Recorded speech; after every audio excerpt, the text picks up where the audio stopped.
కోటి కాదు, 10 కోట్లు కాదు, 100 కోట్లు కాదు, 1000 కోట్లు కాదు. ఎన్ని కోట్లు? 5,000 కోట్లు పెట్టి పెళ్లి చేశాడు ముఖేష్ అంబానీ. ఆయన ముంబైలో ఒక ఇల్లు కట్టాడండి. ముంబైలో ఒక ఇల్లు కట్టాడు. ఎన్ని అంతస్తులు తెలుసా? 27 అంతస్తులు. 27 అంతస్తులే కదండి, పెద్ద గొప్ప ఏముంది. దుబాయ్లో 162 అంతస్తుల బిల్డింగ్ ఒకటి ఉంది, బుర్జ్ ఖలీఫా అంటారు దాన్ని అనుకుంటున్నారేమో. ఈ 27 అంతస్తుల స్పెషల్ ఏంటో తెలుసా?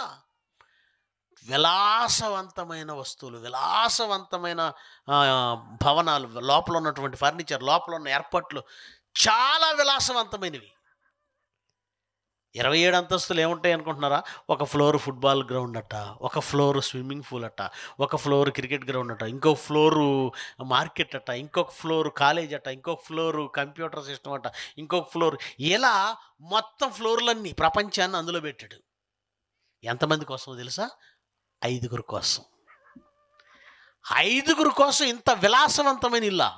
అందులో పనివాళ్ళు, వాళ్ళకి జీతాలు ఒక్కొక్కడికి 1,00,000, 2,00,000, 3,00,000. 5 ఉండడానికి రిలయన్స్ అధినేత అంబానీ కట్టిన ఇల్లు 27 అంతస్తులు, ప్రపంచంలోని అత్యంత విలాసవంతమైన భవనాలలో ఒకటి. ఇప్పుడు నా ప్రశ్న ఏంటంటే, యెహోవా ఇల్లు కట్టించని యెడల కట్టువారి ప్రయాసం వ్యర్థమే అని వాక్యం మనం చదువుకున్నాం కదా. ఇప్పుడు మన ఉద్దేశం ప్రకారం యెహోవా ఇల్లు కట్టిస్తాడు, ఆయన కట్టించకపోతే ఎవడు కట్టినా అదేమైపోతుంది? కూలిపోతుంది. అది నీ ఉద్దేశం. అంటే రిలయన్స్ అధినేత అంబానీ, ముఖేష్ అంబానీ కట్టిన 27 అంతస్తులను కూడా ఎవరు కట్టించాలి? ఎవరు కట్టించి ఉండాలి? దేవుడే కదా. దేవుడు కట్టి యెహోవా ఇల్లు కట్టించని యెడల కట్టువారి ప్రయాసం వ్యర్థమని చదివావు కదా. ఇప్పుడు దేవుడే కదా అతను కట్టించాలి. నాకొచ్చే ప్రశ్న, నాకొచ్చే బాధ ఏంటంటే, ప్రభువా 24 గంటలు గుడిలో ఉండి ప్రార్థన చేసే వేళకేమో రేకులు ఇల్లు ఇచ్చావు. అంతే కదండి, రేకులు ఇల్లు వేసుకొని ఎంత మురిసిపోతారండి పాపం పేదవాళ్ళు. తాటి ఆకులు ఇల్లు నుంచి, రెల్లు ఆకులు ఇల్లు నుంచి రేకులు వేసుకోగానే ఏదో పెద్ద ఇల్లు కట్టేసినట్టుగా ఫీల్ అయిపోతాం మనం. ఆ రేకులు తీసేసి స్లాబ్ వేసుకున్నామా ఇంకా పొంగిపోతాం మనం. అల్ప సంతోషం కదండి, మనం చాలా చిన్నోళ్ళం మనం. నాకు వచ్చే బాధ ఏంటంటే, 24 గంటల ప్రార్థనలో ఉండి, ప్రతి ఆదివారం తప్పకుండా వెళ్ళి, ప్రతి నెలలో దశమ భాగాలు ఇచ్చేసి, ప్రతి ప్రార్థనకు అటెండ్ అయ్యి, ఇంత భక్తిగా బ్రతుకుతున్న మనకి చిన్న చిన్న ఇళ్ళ. అసలు దేవుణ్ణి నమ్మని వాడికి 27 అంతస్తుల భవనమా? ఇదేంటిది? పర్థం లేకుండా, లాజిక్ ఏం లేదు. నువ్వు చూస్తేనే యెహోవా ఇల్లు కట్టించకపోతే కట్టువాడి ప్రయాసం వ్యర్థం అంటున్నావు. వాడు చూస్తే దేవుణ్ణి నమ్మకుండా 27 అంతస్తులు కట్టేశాడు. ఏమంటావు దీన్ని? ఇక్కడ విచిత్రం ఏంటంటే, యెహోవా ఇల్లు కట్టిస్తానని మాట్లాడింది నువ్వు కట్టుకునే ఇటుకల ఇల్లు గురించి కాదు. అది నువ్వు అర్థం చేసుకోవటంలో ఫెయిల్ అయ్యావు. ఆయన అన్నది నువ్వు కట్టుకునే ఇల్లు గురించి కాదు. ఆ వాక్యం వేరు. ఆయన ఇల్లు అది. అది ఆయన ఇల్లు. ఏదాయన ఇల్లు? మీ దేహము దేవుని వలన మీకు అనుగ్రహించబడింది. అది యెహోవాకు, అది పరిశుద్ధాత్మకు ఆలయం. దేవునికి ఇల్లు ఇదండి. ఇది ఆయన స్వహస్తాలతో ఆయన కట్టాలి. లేకపోతే ఎవడు దీనిని కట్టలేడు. మనం కట్టుకునే ఇల్లు ఎవడైనా మనం ఎవడు కావాలంటే వాళ్ళు మనమే డబ్బులు కూర్చుకుంటాం, లేదా అప్పు తెచ్చుకుంటాం.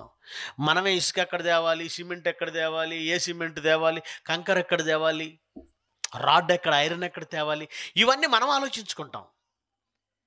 ఎంత బెడ్రూమ్ ఉండాలో, ఎంత హాల్ ఉండాలో, ఎంత కిచెన్ ఉండాలో, ఎలా బాత్రూమ్స్ ఎక్కడ ఉండాలో, కిటికీలు ఎక్కడ ఉండాలో, తలుపులు ఎక్కడ ఉండాలో మొత్తం మనమే నిర్ణయించుకున్నాం. స్లాబ్ వేయడానికి డబ్బులు మనమే కూర్చుకున్నాం, స్లాబులు వేసేసాం. రంగు వేయడానికి డబ్బులు మనమే కూర్చుకున్నాం, రంగులు వేసేసాం.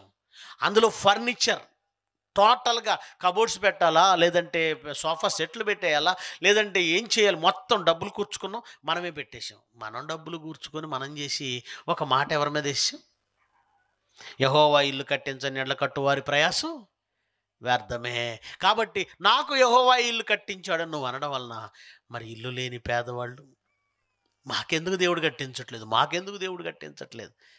చూసారా ప్రియులరా, వాక్య ప్రకారం అయితే ఇల్లు దేవుడు కట్టిస్తున్నాను అనలేదండి. ఆయన కట్టిస్తే, నిజంగా ఆయన కట్టిస్తే ఎలా ఉంటుందో తెలుసా?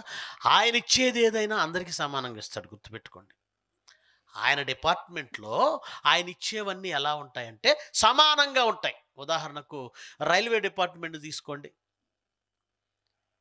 ప్రతి స్టేషన్ దగ్గర అపార్ట్మెంట్స్ కడతారు కదండి, క్వార్టర్స్ అంటారు, రైల్వే క్వార్టర్స్. నువ్వు ఇండియాలో ఎక్కడికి వెళ్ళినా రైల్వే క్వార్టర్స్ డిజైన్ ఒకేలా ఉంటుంది. ఎందుకలా? వినుకొండలో చూసినా, గుంటూరులో చూసినా రైల్వే క్వార్టర్స్ డిజైన్ ఒకేలా ఉంటుంది. ఎందుకంటే డిపార్ట్మెంట్ ఒకటే దేశమంతా.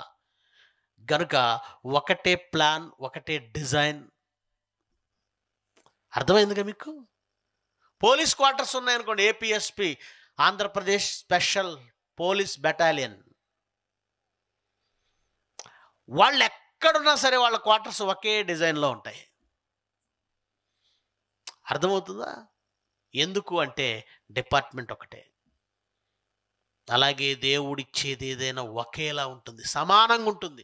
ఉదాహరణకు దేవుడిచ్చేది ఆయన ఆయన నీతిమంతుల మీదను అనీతిమంతుల మీదను తన సూర్యుని తన వర్షమును కురిపిస్తున్నాడు. వర్షం ఏమండి? వర్షం వినుకొండలో ఎక్కువ అండి, రెడ్డిపాలెంలో తక్కువ అండి అని ఏముండదండి. రెడ్డిపాలెం వాళ్ళంటే దేవుడికి ఇష్టం లేదండి, అందుకే వర్షం కురిపించడండి. వినుకొండ వాళ్ళకు కురిపిస్తాడు, ఏం లేదు. లేదు క్రైస్తవులకు వర్షం వస్తుందండి, హిందువులకు రాదండి, అలా ఏం ఉండదు. ఆయన నమ్మిన వాడికైనా నమ్మని వాడికైనా వర్షం సమానం. మరి గాలి, గాలి సమానం. సూర్యుడు, సూర్యుడు సమానం. నేల, నేల సమానం. దేవుడు ఇచ్చేది ఏదైనా సమానం. మంచివాడికైనా చెడ్డవాడికైనా, మంచివాడికైనా చెడ్డవాడికైనా దేవుడు సమానంగా ఇస్తున్నాడు. నువ్వేం చేసావు? ఆయన ఇచ్చేవి ఏంటో తెలుసుకోకుండా, ఆయన వరాలేంటో తెలుసుకోకుండా, ఆయన మనకిచ్చేటువంటి దీవెనలేంటో అర్థం చేసుకోకుండా, ఆయన మనకు చేస్తున్న ఉపకారాలేంటో తెలుసుకోకుండా, ఆయన చెప్పిన వాటిని నువ్వు మాట్లాడకుండా నువ్వనుకున్నవన్నీ చెప్పేస్తున్నావు. నువ్వనుకున్నవన్నీ. ప్రియులరా, ఇప్పుడు మనం ఒక వాక్యాన్ని చూద్దామండి. దేవుడు చెప్పిన ఉపకారం మనంగా చెప్పాల్సింది. మనం ఉన్నాం అనుకోండి, ఎవరికైనా ఏదైనా చేసామనుకోండి, చెప్పుకోం. ఎవరికైనా ఏదైనా చిన్న ఉపకారం చేసామంటే చెప్పుకుంటాం. ఏది చెప్పుకుంటాం అంటే మనం చేసింది చెప్పుకుంటాం. దేవుడు కూడా అండి తాను చేసిన ఉపకారం లేదా మేలు ఆయన చెప్తున్నాడు, చూస్తారా? ఆయన చెప్తున్నాడు, చూస్తారా? చూడండి, అపోస్తుల కార్యాలు 14వ అధ్యాయము 17వ వచనం నుంచి. అందరూ తీయండి. ఎందుకంటే ఇవి నేను చేసే ఉపకారాలు అని దేవుడు చెప్పని వాటన్నింటినీ పోగేసుకొని క్రైస్తవులు ఈరోజు సాక్ష్యాల పేరుతో చెప్పేయడం వలన ఏవి దేవుడిచ్చే మేలులో అసలు మేలులు పక్కకెళ్ళిపోయాయి. దేవుడు చెప్పని వీళ్ళు పబ్లిసిటీ చేసేస్తున్నారు. దేవుడు చెప్పినవి ప్రక్కకెళ్ళిపోయాయి. దేవుడు తాను చేస్తున్న మేలులు ఎలా ఉన్నాయో చెప్తున్నాడు. ఆకాశము నుండి మీకు వర్షమును, ఫలవంతములైన ఋతువులను మీకు దయచేయుచు, ఆహారమును అనుగ్రహించుచు, ఉల్లాసముతో మీ హృదయములను నింపుచు మేలు చేస్తున్నాడు అన్నాడు. ఇదేంటండి? దేవుడు చేసే మేలంటే మేమేదో ఉద్యోగాలు ఇవ్వడం అనుకున్నాం. దేవుడు చేసే మేలంటే ఇల్లు కట్టడం అనుకున్నాం. దేవుడు చేసే మేలంటే ఆస్తులు కలిసి రావడం అనుకున్నాం. దేవుడు చేసే మేలంటే పొలాలు, స్థలాలు, డబ్బులు పెట్టి కొనేయడం అనుకున్నాం.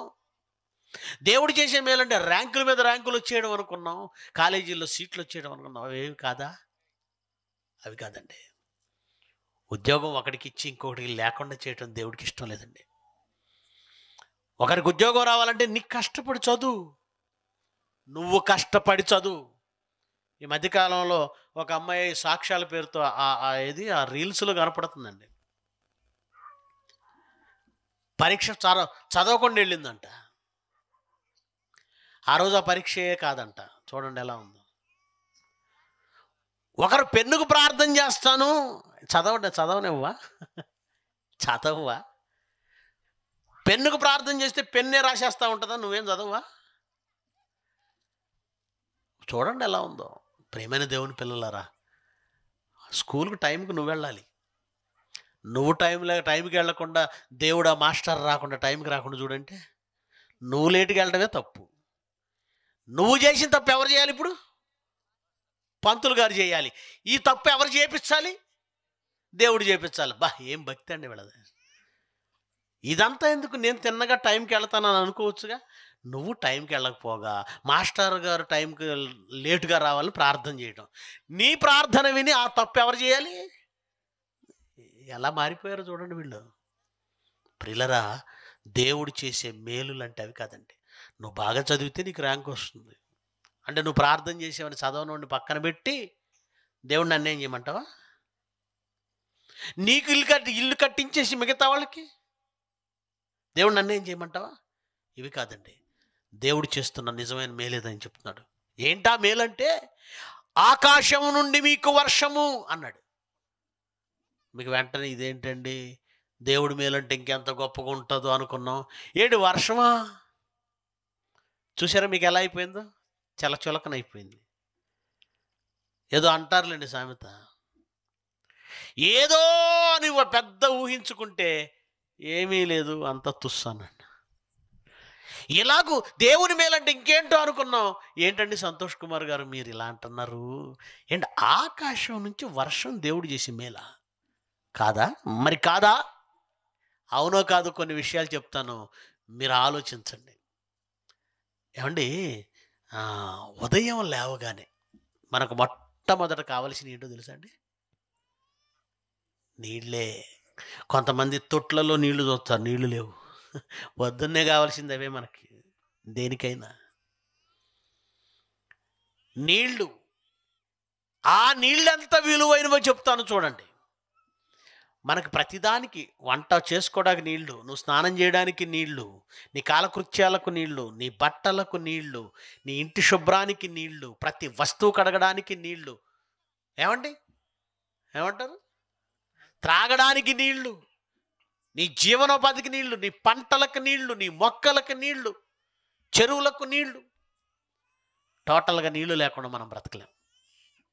ఈరోజు వర్షము అంత విలువైంది, ఆకాశం నుంచి వచ్చే వర్షం అంటే మీకు బహుశా నీళ్ళు ఉండడం వలన ఇది అర్థం కావట్లేదేమో. కానీ ఒకసారి అన్ని వనరులు, జనవనరులు అన్నీ ఎండిపోయినాయి అనుకోండి, వర్షం లేదు.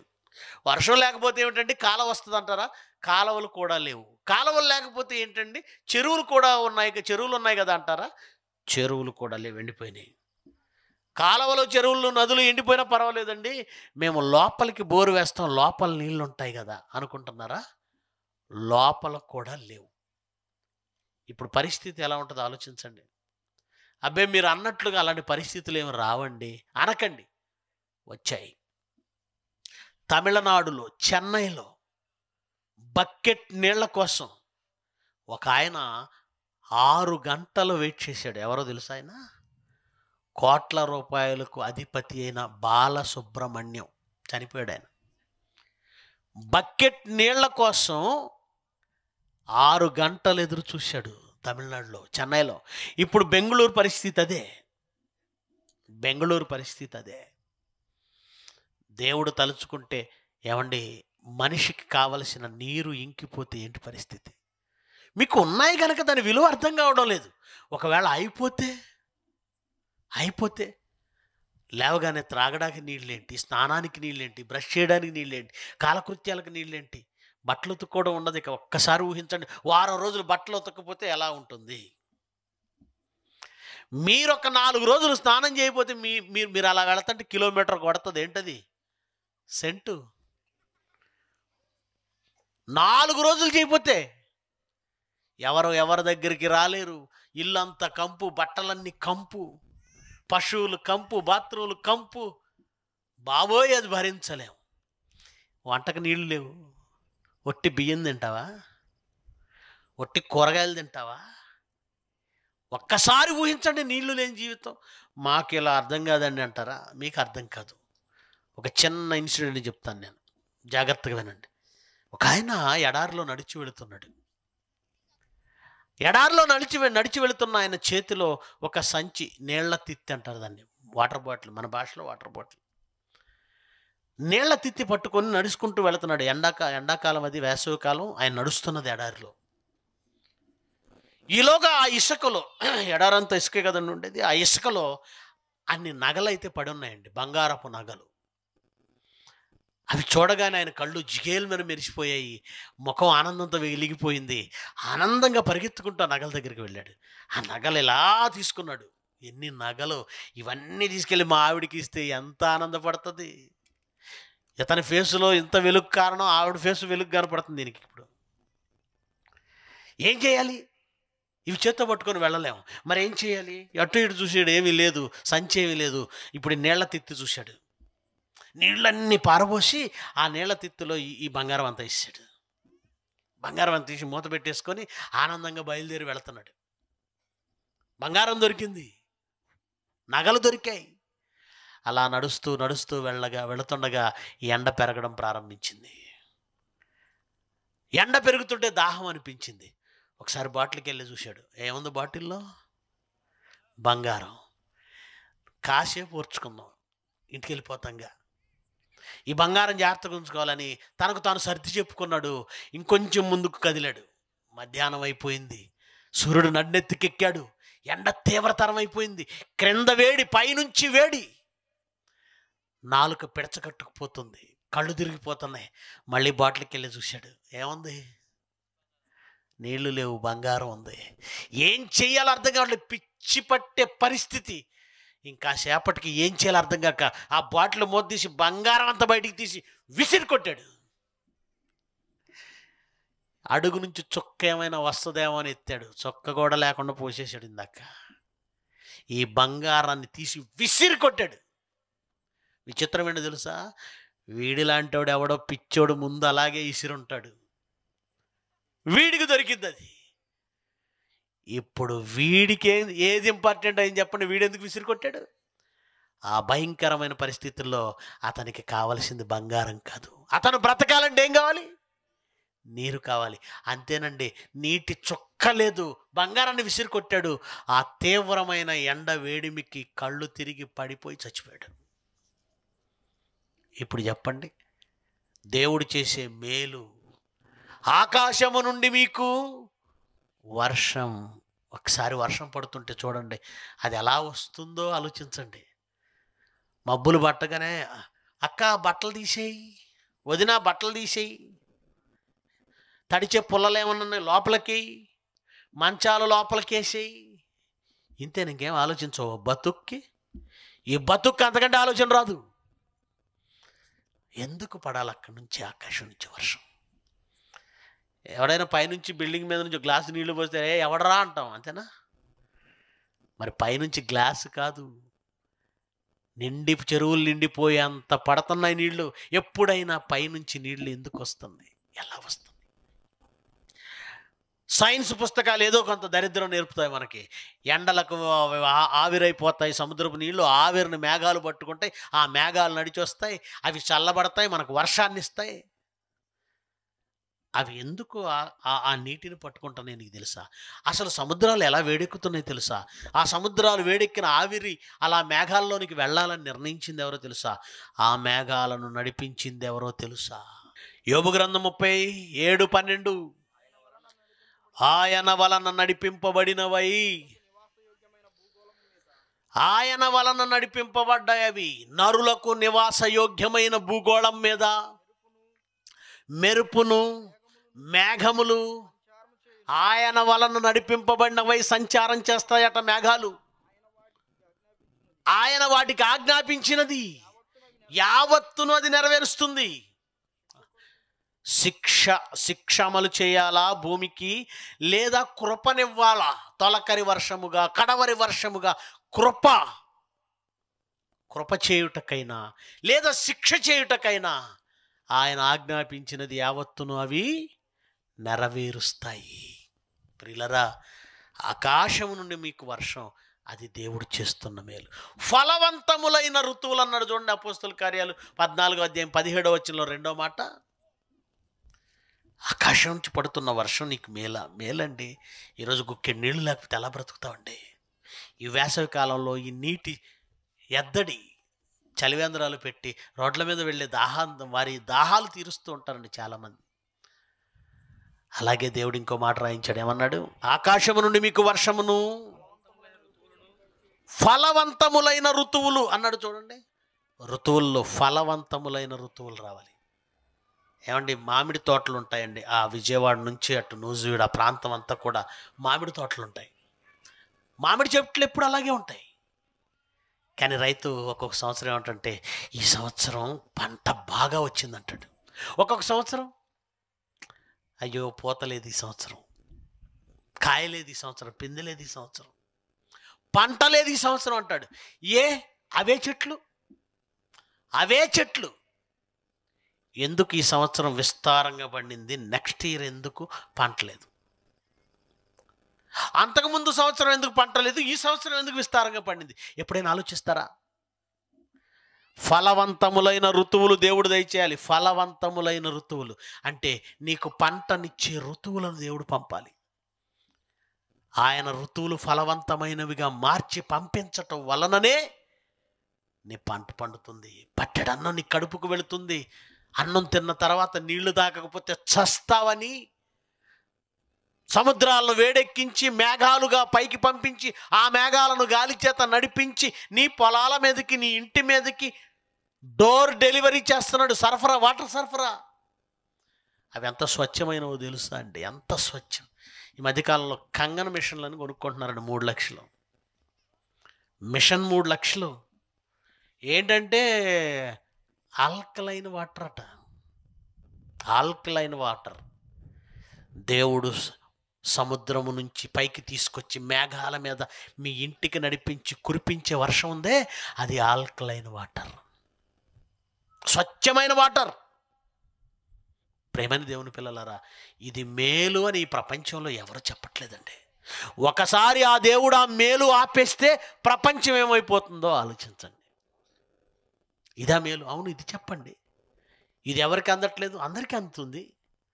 ఏమండి, ఇది ఓకేనండి. ఆకాశం నుంచి వర్షము, ఫలవంతములైన ఋతువులు దయచేస్తూ మాకు ఆహారాన్ని ఇస్తున్నాడు, ఉల్లాసంతో మా హృదయాలను నింపుతున్నాడు, ఈ మేలు మాకు చేస్తున్నాడు, మాకు అర్థమైంది.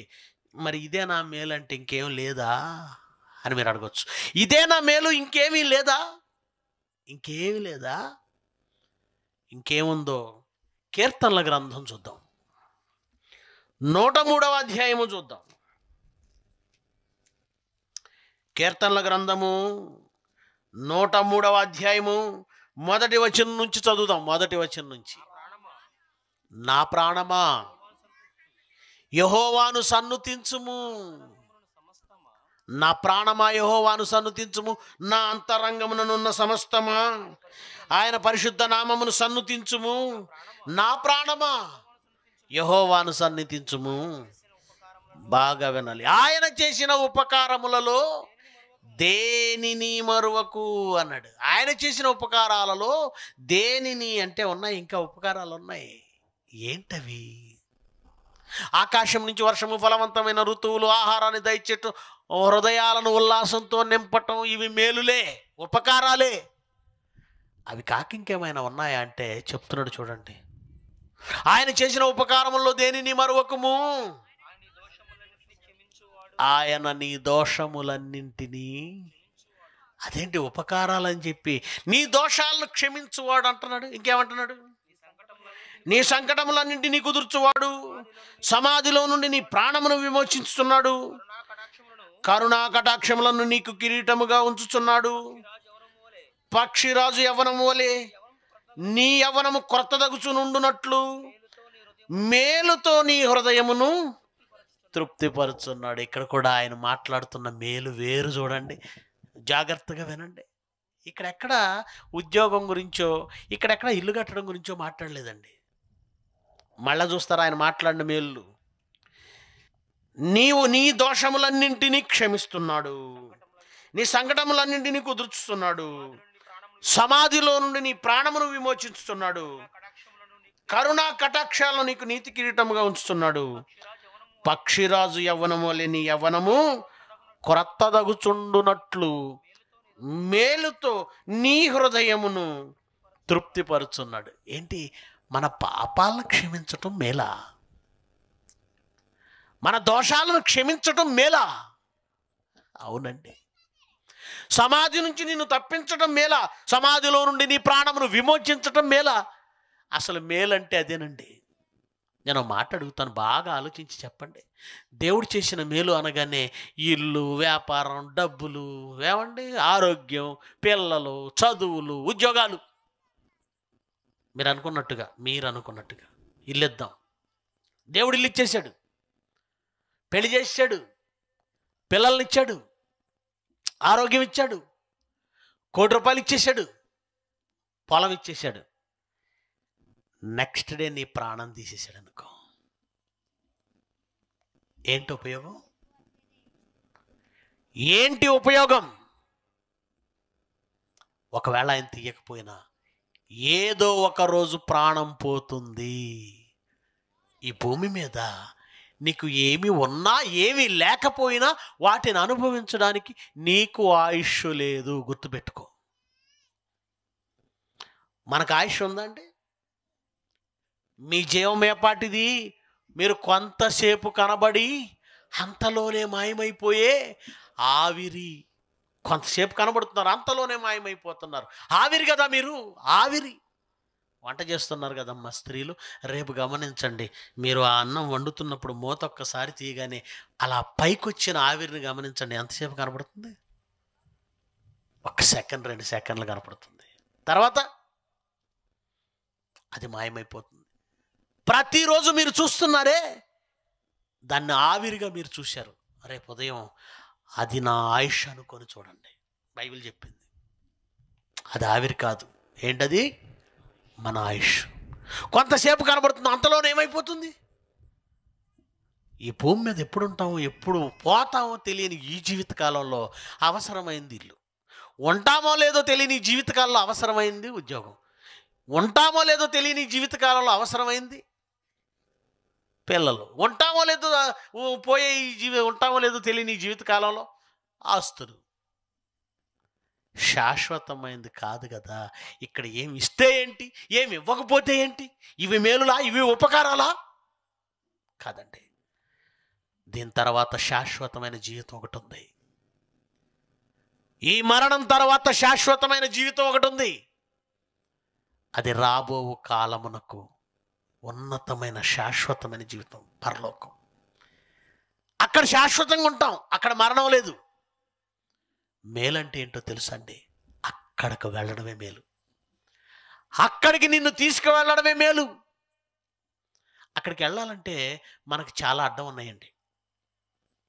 ఏంటవి?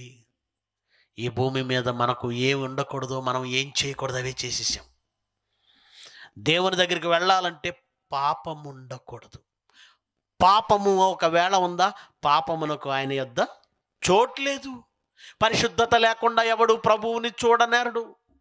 మరణం తర్వాత ఆ దేవుని సన్నిధికి నువ్వు నేను వెళ్ళాలంటే పాపము ఉండకూడదు. కానీ మనకేముంది? పాపమే ఉంది. మన చుట్టూ వైఫైలా ఉంది పాపం. మన చుట్టూ దోషాలే ఉన్నాయి, మన చుట్టూ మనం చేసుకున్న పాపాలే ఉన్నాయి. దేవుడు చేసిన ఇంకో మేలు చెప్పమంటారా? రోగం ఏముందండి? ఆర్ఎంపీ డాక్టర్ దగ్గరికి వెళ్ళిన జలుబు తగ్గుతుంది. రాత్రి ఒక ఆవిడ వచ్చింది, ఎడ్లపాడులో, చిలకలూరుపేట దగ్గర ఎడ్లపాడులో మీటింగ్. అయ్యా నా కాళ్ళు నొప్పులు, ప్రార్థన చేయమంటుంది. 60 ఏళ్ళు ఉండొచ్చు ఆ పెద్ద ఆవిడికి. అమ్మ మందులు వాడుకుంటున్నావా అన్న. మందులు వాడుకోవట్లేదయ్యా అంది. ఏ అన్న? మందులు వాడకూడదన్నారయ్యా అంది. ఎవరన్నారు? ప్రార్థన ఆయిల్ రాసుకుంటున్నానయ్యా. అమ్మా, మందులు ఇచ్చింది దేవుడే, వాడుకో. ఈ ప్రకృతిలో మందు పెట్టింది దేవుడే, వాడుకో. కాదయ్యా నాకు మోకాళ్ళు పోతాయా? సరిపోతాయి. పోతే ఈ వయసులో ఏం చేస్తుంది? మరణం దగ్గరగా వచ్చింది కదా, మరణం సమీపంగా ఉంది కదా, మోకాళ్ళ నొప్పులు పోగొట్టుకొని ఏం చేస్తుంది? అది కాదండి కావాల్సింది. మహాజీవితానికి వెళ్ళడానికి మనకు అడ్డుగా ఉన్నవేవో తెలుసా? మనలో పాపాలు, అవి పోవాలి. పరిశుద్ధత లేకుండా ఎవడు ప్రభువును చూడలేడు. మరి అవి ఎలా పోతాయి? మనం చేసుకున్న పాపాలు ఎలా పోతాయి? అందుకే దేవుడు చేసిన మరో ఉపకారం ఏంటో తెలుసా? ఈ ప్రపంచంలో ఎవ్వరు చెయ్యని ఒక ఉపకారం చేశాడు. అదేంటో తెలుసా? అపోస్తుల కార్యాలు చూడండి, అపోస్తుల కార్యాలు 4వ అధ్యాయము 26వ వచనం చదవండి. 3వ అధ్యాయం క్షమించండి. అపోస్తుల కార్యాలు 3వ అధ్యాయము 26. అపోస్తుల కార్యాలు 3వ అధ్యాయం 26వ వచనం. దేవుడు తన సేవకుని పుట్టించి మీలో ప్రతి వానిని వాని దుష్టత్వము నుంచి మళ్ళించుట వలన మిమ్మును ఆశీర్వదించాడు. మిమ్మల్ని ఆశీర్వదించడం అంటే ఏంటో తెలుసా? మీ దుష్టత్వము నుండి మిమ్మల్ని మళ్ళించటం, మీ పాపాల నుంచి మిమ్మల్ని మళ్ళించటం, మీ పాపముల నుంచి మిమ్మల్ని మళ్ళించటం. అలా మళ్ళించటానికి ఈ ప్రపంచంలో ఎవరి వల్ల కాదండి. మనకంటిన ఈ పాప రోగం, మోకాళ్ళ నొప్పులు మందులు వాడితే పోతాయి, తలనొప్పి మందులు వాడితే పోతుంది. ఈ శరీరానికి వచ్చిన ఏ రోగాన్నైనా తీసేయడానికి ప్రకృతిలో వైద్యులు ఉన్నారు, వైద్యం ఉంది. కానీ ఆత్మ కంటిన పాపాన్ని తీయగలిగిన సత్తా, సమర్థత ఉన్న వైద్యుడి ప్రపంచంలో లేడు. అందుకే దేవుడు మన కోసం చేసిన మేలేంటో తెలుసా? తన కుమారుని, సొంత కుమారుని మన కోసం బలిచ్చేసాడండి. మన పాపాలు పోవడానికి ఆయన వచ్చి బలైపోయాడండి, తన ప్రాణం పెట్టేశాడండి. ఇంతకంటే గొప్ప మేలేంటో మీరు చూపించగలరా? పరలోకం వెళ్ళడానికి మనలో ఏ పాపాలు అడ్డుగా ఉన్నాయో ఆ పాపాలను తన కుమారుణ్ణే ఇచ్చి, మీ పాపాలన్నీ పోయేలా చేసి మిమ్మల్ని పరలోకానికి తీసుకెళ్ళడానికి లైన్ క్లియర్ చేశాడు దేవుడు. ఇది దేవుడు చేసిన మేలు కాదా? ఇది దేవుడు చేసిన మేలు కాదండి? ఉంటామో లేదో తెలియని ఈ జీవిత కాలంలో అవసరాలు తీరితే దేవుడు మేలు చేసినట్టు అనుకుంటున్నావు, కానీ ఎల్లప్పుడూ ఉండే ఆ జీవిత కాలానికి అవసరమైన నీతిని తన కుమారుణ్ణి పంపి ఆయనకు మరణశిక్ష వేసి ఆయన రక్తాన్ని చిందించి నిన్ను నన్ను కడుక్కొని నన్ను పరలోకానికి వారసులు చేశాడే. ఇంతకంటే మేలేంటి చెప్పండి? ఇంతకంటే మేలు యేసుక్రీస్తు మనకిచ్చాడు కదా. ఇంతకంటే ఉద్యోగం గొప్పదా? మన పాపాలు తీసివేయడానికి యేసుక్రీస్తు ప్రాణం పెట్టాడు కదా. ఇంతకంటే గొప్పదా ఇల్లు, నువ్వు కట్టుకునే ఇల్లు? ఇంతకంటే గొప్ప నువ్వు అనుకునేవి, ఈ లోకంలో ఉన్న ఆశలు, కోరికలు, ఇవన్నీ నువ్వు అనుకున్న వాటికంటే ఏది గొప్పది చెప్పు? యేసుక్రీస్తు చేసిన త్యాగం కంటే ఏది గొప్పదుందో చెప్పు. ఇక్కడ దేవుడేమో మేలు అంటే ఏం చెప్తున్నాడు? ఆకాశం నుంచి మీకు వర్షము, ఫలవంతములైన ఋతువులు దయచేసు, ఆహారమును అనుగ్రహించుచు ఉల్లాసముతో మీ హృదయాలు నింపుతున్నాడు. అది భూమి కోసం ఆయన సిద్ధపరిచింది, ఈ భూలోకం కొరకు. నిన్ను భూమి మీద క్షేమంగా ఉంచడానికి ఆయన చేసిన మేలు ఇదైతే, పరలోకంలో శాశ్వతంగా ఉండే ఆ లోకంలో నువ్వు క్షేమంగా ఉండడానికి ఏవైతే నీకు అడ్డుగా ఉన్నాయో ఆ పాపాలు తీసేయడానికి తన కుమారుణ్ణే త్యాగం చేసి నీ పాపాలు క్షమించాడు. సమాధి నుండి నిన్ను తప్పించాడు. ఏ సమాధి? శాశ్వతమైన సమాధి ఒకటి ఉంది, దాని నుంచి తప్పించాడు. రెండవ మరణం అంటారు దాన్ని, దాని నుంచి తప్పించాడు. మేలు కాదా? పాతాళం నుంచి తప్పించడం కంటే మేలేమైనా ఉందా చెప్పండి? ఇంకేమైనా ఉందా మీ ఊర్లో చెప్పండి? దేవుడిని మేలు చేస్తే నాకే మేలు చేయలేదు అనడానికి మనసు ఎలా ఒప్పుతుంది? దేవుడు నీకు చేసిన మేలు నిన్ను ఇంకా ఒక్క మాటలో చెప్పాలంటే అసలు నువ్వు బతికున్నావు ఇప్పుడు దాకా, అంతకంటే మేలే ఉంది చెప్పండి? దేవుడు నాకు ఏ మేలు చేయలేదు అనకు. ఎప్పటి వరకు నువ్వు బ్రతికి ఉన్నావంటే అంతకంటే ఇంకొక మేలు లేదు. ఈరోజు బ్రతికున్నావు. ఎందుకు బ్రతికున్నావు తెలుసా? ఈ మాటలు విని మారు మనసు పొంది దేవుడి కోసం బ్రతకాలని ఒక నిర్ణయం తీసుకుంటావు గనక నీకు ఛాన్స్ ఇచ్చాడు. ఇంకా ఛాన్స్ ఉందన్నమాట. నువ్వు బ్రతికున్నావు అంటే ఇంకా ఛాన్స్ ఇచ్చాడన్నమాట. నువ్వు బ్రతికున్నాము అంటే మనకి ఇంకా ఛాన్స్ ఇచ్చాడు, పాతాళాన్ని తప్పించుకోవడానికి, పరలోకం వెళ్ళడానికి. ఇన్ని తప్పులు చేస్తున్నా, ఇన్ని పాపాలు చేస్తున్నా, ఇన్ని అవిధేయతలు చూపిస్తున్నా, దేవుడి మాట వినకపోతున్నా ఇంకా ఛాన్స్ ఇవ్వడం ఎందుకంటే మేలే ఉందండి. ఇంకా ఛాన్సులు ఇస్తున్నాడు. బ్రతికున్నావంటే నీకు ఇంకా ఛాన్స్ వచ్చింది. వృద్ధాప్యంలోనికి వెళ్ళినప్పుడు అండి ఎన్ని బాధలు తెలుసండి.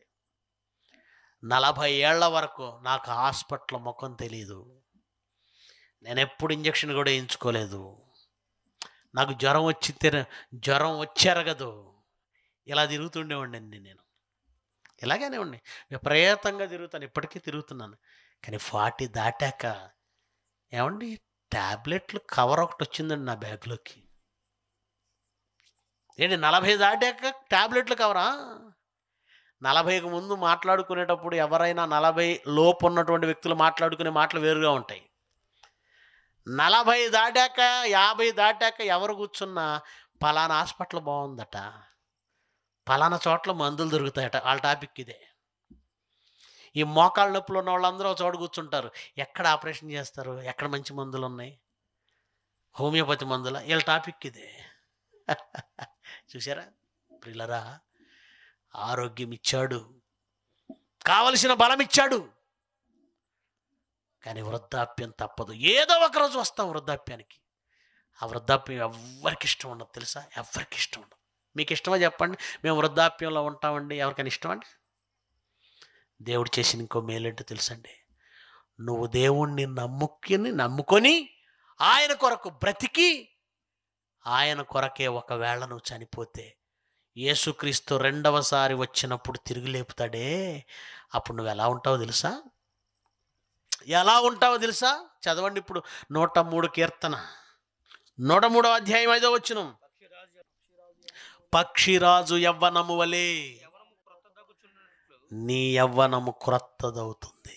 నిజంగా అండి, దేవునిలోనికి వచ్చిన తర్వాత నువ్వు మానసికంగా యవ్వనుడిగా అవ్వడం ఓకే, కానీ యేసుక్రీస్తు రెండవసారి వచ్చినప్పుడు సమాధులలో పెట్టబడిన మీరు ఆయన్ని ఒకవేళ నమ్ముకొని ఆయన కోసం బ్రతికి ఆయన కోసమే చనిపోయిన వాళ్ళైతే, నీతిమంతులుగా పాతిపెట్టబడిన వాళ్ళైతే, వృద్ధాప్యంలో పాతిపెట్టబడిన మీ దేహం మరలా యవ్వనంలోనే తిరిగి లేస్తుంది. నమ్మండి. చాలామంది ముసలి వాళ్ళండి వృద్ధాప్యంలోకి వెళ్ళాక ఎందుకో కుర్రాళ్ళుగా కనపడాలని తెగ తాపత్రయపడతారండి. తల తెల్లగా పండిపోయినా నల్లగా జుట్టుకు రంగేసేస్తారు, మీసాలకు రంగేస్తారు. రంగేసినా కూడా ఇది ఒక్కొక్కటి ఇంత చాంతాడంతలా ఉంటాయి ముదిరిపోయి. అప్పుడు వీళ్ళు ఏం చేస్తారు తెలుసా? అంతా కట్ చేసి సన్నగా పెట్టుకుంటారు, ఈ పక్క ఈ పక్క. కుర్రాడికి ఇప్పుడే నూనె మీసాలు వస్తున్నాయి అనుకోవాలని. తలక రంగేసావు, ఈ సన్నగా నూనె మీసాల్లో దిద్దావు, బాగుంది. మరి ఇది తొండ ముదిరినట్టు ముదిరి ఏలాడుతుంది. దీన్ని ఏం చేస్తావు? చేసేదేం లేదు, కొద్దిగా మేకప్ వేసుకుంటాడు తప్ప మళ్ళీ యవ్వనం రాదు. కానీ దేవునిని నమ్ముకుంటే తిరిగి మరలా సమాధిలో నుండి నువ్వు లేచేటప్పుడు, ప్రభువా నా కర్ర ఎక్కడుందో చూడు బాబు, ప్రభువా మోకాళ్ళ నొప్పులు, ప్రభువా చెయ్యిటి ప్రభువా అన్నావు అనుకో, ఇంకెందుకు మళ్ళీ లేవడం? ఈ జీవితంలోనే మోకాళ్ళ నొప్పులు, ఈ రోగాలు, ఈ రొస్టులు ఇవన్నీ భరించలేక మనం చచ్చిపోతే మరలా రెండవసారి యేసుక్రీస్తు వచ్చినప్పుడు ఆయన పునరుద్ధానంలో మిమ్మల్ని లేపినప్పుడు శాశ్వతంగా ఇచ్చే ఆ జీవితంలో మళ్ళీ అవే మోకాళ్ళ నొప్పులా, అవే కంటి చూపు పడిపోవడమా, అవే నడువు నొప్పులా, అవే బాధలా? నో. పక్షిరాజు యవ్వనము వలె నీ యవ్వనము. ఏంటండి ఆయన దాచి ఉంచిన మేళ్ళు? ఆయన దాచి ఉంచిన మేళ్ళు ఈ ప్రకృతిలో ఉన్నంత వరకు ఆకాశం నుంచి వర్షము, ఫలవంతమైన ఋతువులు దయచేయచ్చు, ఆహారాన్ని అనుగ్రహిస్తూ మేలు చేస్తున్నాడే, సూర్యుడిని ఇస్తున్నాడు, గాలిని ఇస్తున్నాడు. ఇవన్నీ మేలు కాదా? మనము పాపము చేసి దేవుని రాజ్యానికి దూరమైనప్పుడు సొంత కుమారునే బలిచ్చేసి ఆయన రక్తాన్ని తీసి నిన్ను కడుక్కున్నాడే, ఇంతకంటే ఉపకారం ఏంటి? ఇంతకంటే ఉపకారం ఏంటి? చివరికి పరలోకానికి నువ్వు వెళ్ళడానికి ఏ పాపాలు అడ్డుగా ఉన్నాయో ఆ పాపాలనంతా తుడిచేసి నిన్ను నీతిమంతుడిగా సమాధికి పంపి, పాపం నా కుమారుడు నా కుమార్తె వృద్ధాప్యంలోనికి వెళ్ళారు కాదు, యవ్వనులుగా తిరిగి లేవాలి, లేపుతున్నాడే. ఇలా ఆలోచించుకుంటూ పోతే ఎన్ని మేలులండి, ఎన్ని ఉపకారాలు. ఇవి ఉపకారాలంటే 60 ఏళ్ళు 70 ఏళ్ళ జీవిత కాలంలో ఉండే ఉద్యోగం ఉపకారమా? ఈ మట్టి లోకంలో ఉపయోగపడే ఆస్తుల ఉపకారమా? దేవుడు చేసే ఉపకారాలా? ఈ మట్టి లోకం వరకు ఏదో ఈ భూమి మీద కన్ను మూసేంత వరకు ఉండేటువంటి ఆ చదువుల ఉపకారాలా? ఆరోగ్యం అదే పెద్ద ఉపకారం. పిల్లలు దేనికమ్మా? మీ పిల్లలు దేనికేనంటే, నేను సంపాదించి పెట్టాను, దాన్ని ఎవడో కొట్టుకుపోకుండా వారసుడు కావాలట. మీకు పరలోకం ఇస్తానన్నాడే, పరలోకం కోసం ప్రభువునిచ్చేసాడే, ఇన్ని మేలు చేశాడు కదా. రైట్, బాగుంది, అర్థమైందండి. ఇప్పటివరకు ఏదో మేలు ఏదో మేలు. ఒక ఆవిడ నిలబడే ప్రభువా సాక్ష్యం చెప్తుంది. ఒకరోజు అండి నేనండి ఆ చర్చికి బయలుదేరానండి, అనుకోకుండా మోషన్స్ పట్టుకున్నాయండి. ప్రభువును ప్రార్థించండి మోషన్ సాగిపోయినాయి అంటుంది. హల్లెలూయా అని కింద ఉన్నోళ్ళు తల పట్టుకోవాల్సి వచ్చింది. ఇది ప్రభువు చేసిన ఉపకారమా?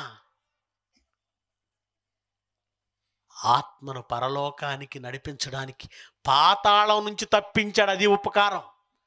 నా కొరకు క్రీస్తు ప్రాణం పెట్టాడు, అది ఉపకారం. నన్ను తిరిగి యవ్వనుడిగా లేపుతాడు, అది ఉపకారం.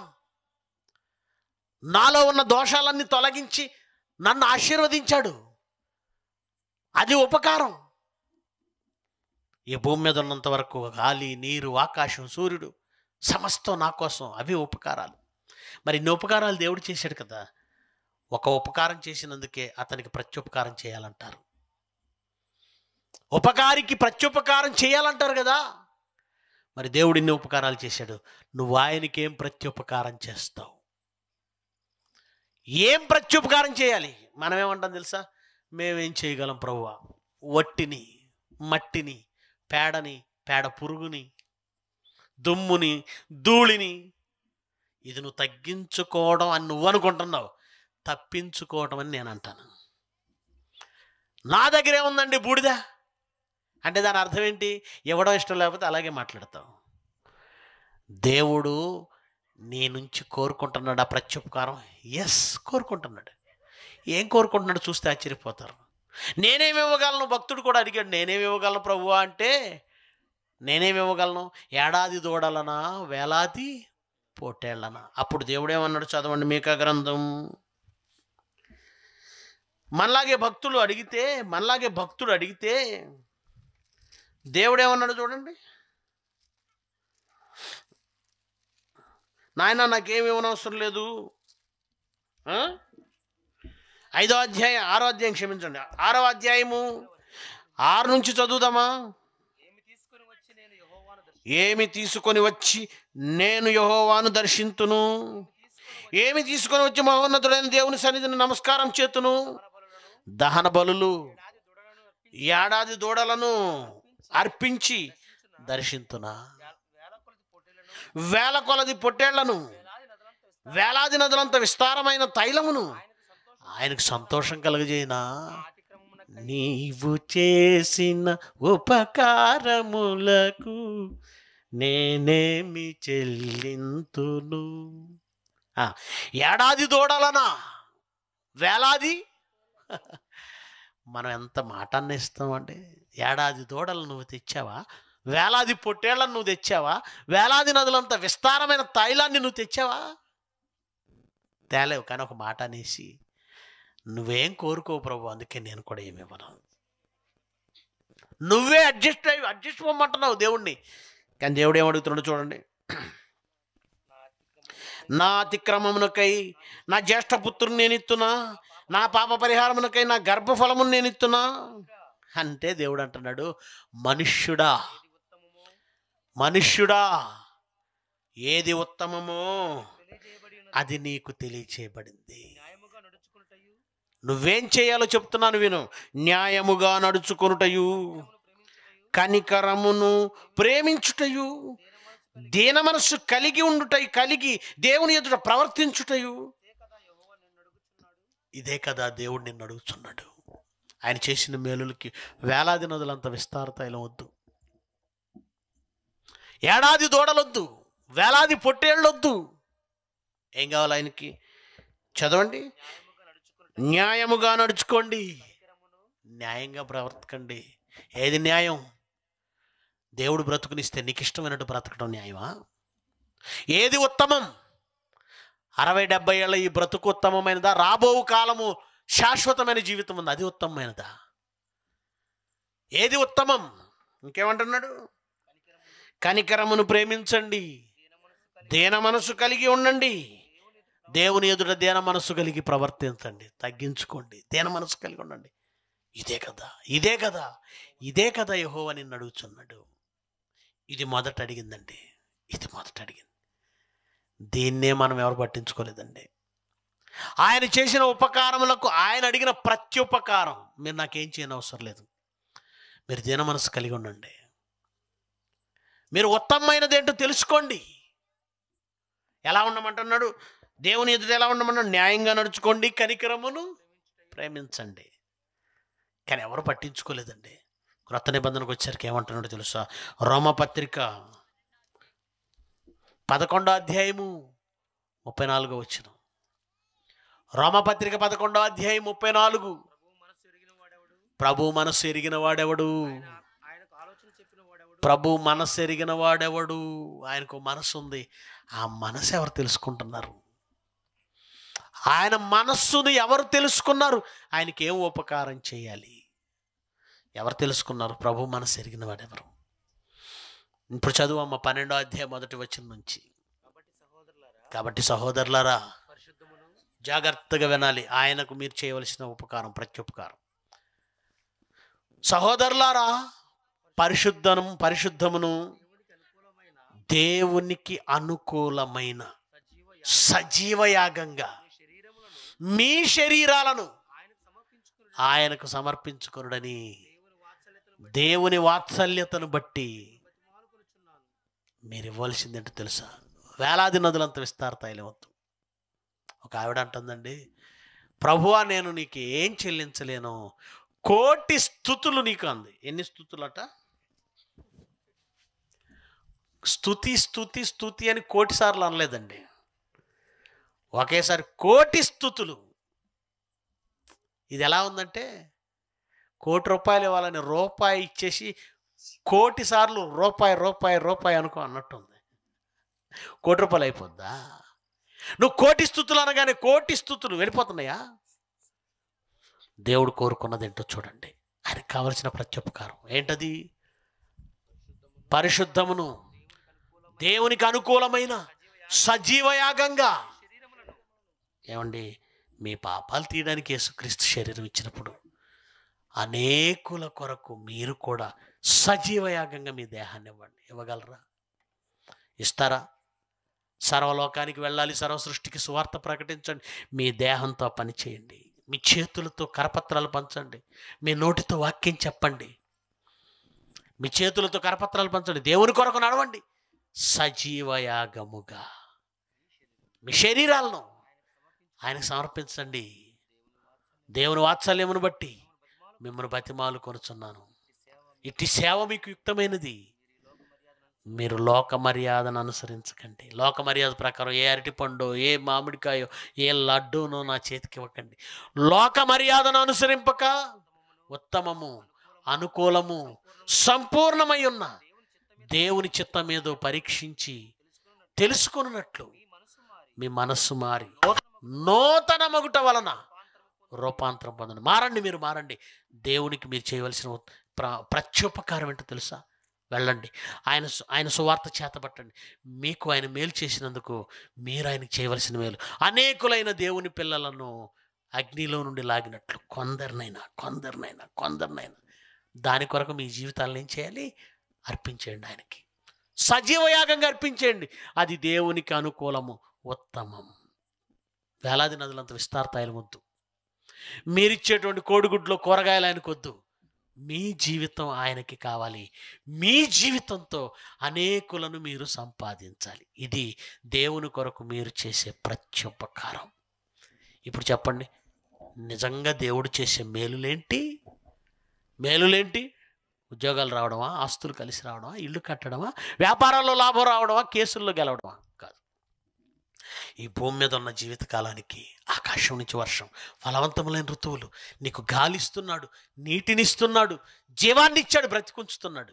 అంతేకాదు, పరలోకం వెళ్ళడానికి నీకు ఏ పాపాలు అడ్డుకున్నాయో ఆ పాపాలు తీసేయడానికి తన కుమారుణ్ణే బలిగా ఇచ్చి రక్తాన్ని చిందించి నీ పాపాలు తుడిచేసి నిన్ను ఆశీర్వదించాడు. అంతేకాదు, మరణించి తిరిగి లేచినప్పుడు మరల నీకు పక్షిరాజు యవ్వనం వంటి యవ్వనమునిచ్చి శాశ్వతమైన జీవితాన్ని ఇస్తున్నాడు. ఇవన్నీ చేసినందుకు ఆయన అడిగింది ఒక్కటే, నీతిగా ప్రవర్తించండి, న్యాయంగా ప్రవర్తించండి, దీన మనసు కలిగి ఉండండి, కనకరాన్ని ప్రేమించండి. ఈ సువార్త చేతబట్టి ఈ సత్యం తెలియక పాతాళానికి వెళ్ళిపోతున్నారు నా పిల్లలు. వాళ్ళను కాపాడండి. దాని కొరకు సజీవయాగంగా మీ శరీరాలను నా పని కొరకు సమర్పించండి. ఇది మీరు నాకు చేయవలసిన ప్రత్యుపకారం. అది దేవుడు అంటున్నాడు. ఆలోచించండి, ఎప్పుడు దేవుని వల్ల మేలు పొందడమేనా? ఇక నుంచి దేవుడికి మేలు చేసేవారిగా ఉంటారా? నిర్ణయం మీకే విడిచిపెడుతున్నాను. తల్ల వంచండి, ప్రార్థన చేస్తాను.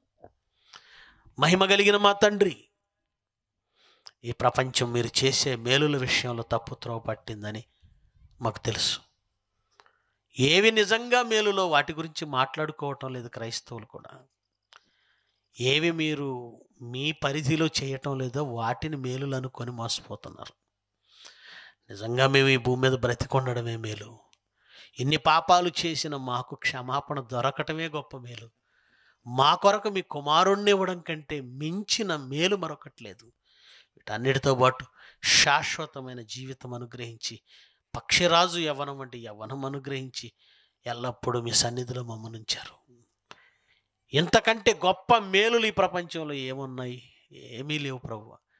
అది అర్థం చేసుకోలేని లోకం ఇంకా 60-70 ఏళ్ళ ఈ బ్రతుకు కాలంలో వాళ్ళ అవసరాల కోసం మీ దగ్గరికి వస్తూ అవి తీరితే మీరు మేలు చేశారు అనుకుంటున్నారు. తిరిగి మీకు మేలు చేయవలసిన, ప్రత్యుపకారం చేయవలసిన వారమే మేమంతా. మీ కుమారుణ్ణి, ఆయన రక్తాన్ని చిందించి మమ్మను మీరు రక్షించారు. మా బ్రతుకులను నర్పించి మేము మరికొందరిని రక్షించి మీ సన్నిధికి చేర్చాలి. ఇది మీరు కోరుకున్న ప్రత్యుపకారం. సర్వలోకానికి వెళ్ళాలి, సర్వ సృష్టికి సువార్త ప్రకటించాలి, మా సహోదరుల నిమిత్తం మేము ప్రాణము పెట్టాలి, బద్దులమై ఉన్నాం. ఇది మేము మీ కొరకు చేయవలసిన మేలు. ఏది ఉత్తమమైనదో ఆలోచించుకొని లోక మర్యాదను అనుసరించక ఉత్తమము, అనుకూలము, సజీవయాగంగా మా దేహాలను మీకు సమర్పించుకోవాలి. ఇలాంటి ప్రత్యుపకారము చేసే మంచి మనసు చేరువచ్చిన ప్రతి బిడ్డకు అనుగ్రహించండి. వేదికపై ఉన్న దైవజనులుగా మాకు అనుగ్రహించండి. మీ సత్యాన్ని స్థిరపరచండి. ఈ మంచి కార్యములు జరిగిస్తున్న మరి ప్రభుకుమార్ గారు సేవకులను జ్ఞాపకం చేసుకోండి. సంఘాన్ని దీవించండి. యేసుక్రీస్తు వారి శ్రేష్టమైన నామమున ఈ ప్రార్థన సమర్పిస్తున్నాము తండ్రి, ఆమెన్. మన తండ్రి అయిన దేవుని ప్రేమ, కుమారుడైన యేసుక్రీస్తు వారి కృప, పరిశుద్ధాత్మ దేవుని అన్యోన్య సహవాసం సకల పరిశుద్ధులకు మనకు తోడయుండి నడిపించునుగాక. ఆమెన్. మీ అందరికీ వందనాలు.